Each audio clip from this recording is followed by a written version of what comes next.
Hello everyone, welcome back to the Unsalted Kitchen.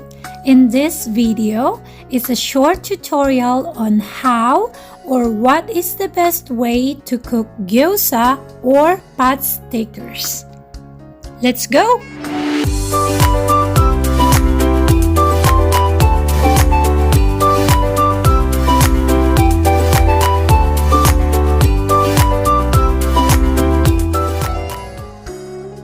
In a skillet or wok, heat oil on medium-high for 4 minutes.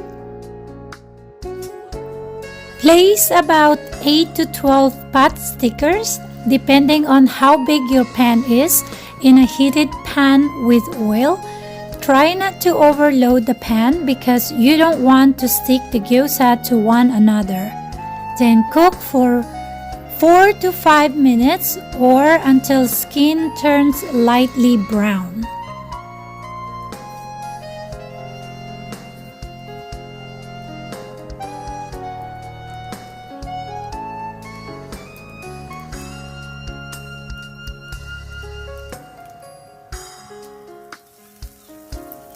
Turn them over, reduce heat to medium, and carefully add about 4 tablespoons of water to skillet or wok. Cover and steam potstickers for 5 minutes or until water has evaporated and potstickers begin to brown on the other sides as well. The other option is if using steamer, place potstickers in a steamer and steam for 7 to 10 minutes or until potstickers are hot or meat is fully cooked. Cooking potstickers is a little more complicated than normal food you cook in a pan, but only by a couple small steps to ensure the soft and crispy texture of your potstickers. So here are the few steps. Number 1, add a bit of oil and brown the bottoms of the potstickers. Number 2, add a few tablespoons of water.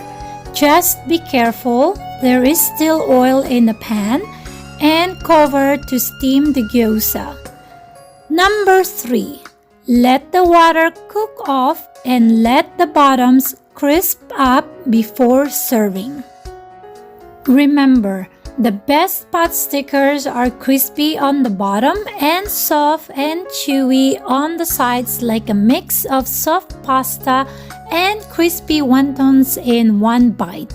The filling is tender and juicy without extra liquid pouring out.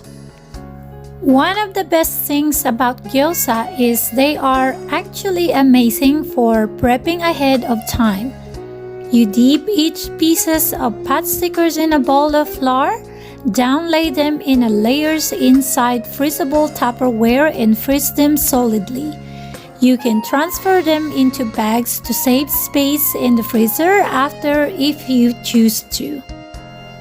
Then, when you're ready to enjoy them, just take them out of the freezer, however many you would like for your meal. And the good news is you don't even have to wait because you can cook gyoza even when they are still frozen. Dipping sauce are so important to potstickers as they are great for soaking up sauces and flavors. I'm a huge fan of sweet and sour sauce, but here is a more classic dipping sauce for you, and it couldn't be any easier. In a small serving bowl, mix together a tablespoon of low-sodium soy sauce. I use Bragg liquid aminos, 2 tablespoons of vinegar. I use rice vinegar, about a teaspoon sesame oil, and half teaspoon fresh grated ginger or pre-made ginger paste, and some roasted sesame seeds if desired. And voila! There you go, folks. You just learned on how or what is the best way to cook potstickers or gyoza and how to make the sauce out of your pantry. Thank you for watching the Unsalted Kitchen channel once again. If you like this video, then hit like, share, subscribe, and click the notification bell to get updates for new videos. Also, I would love to read your comments, so please tell me what you think about this video. See you later, folks. Bye for now. These gyoza aren't only as a snack but also as a main meal alone. Enjoy!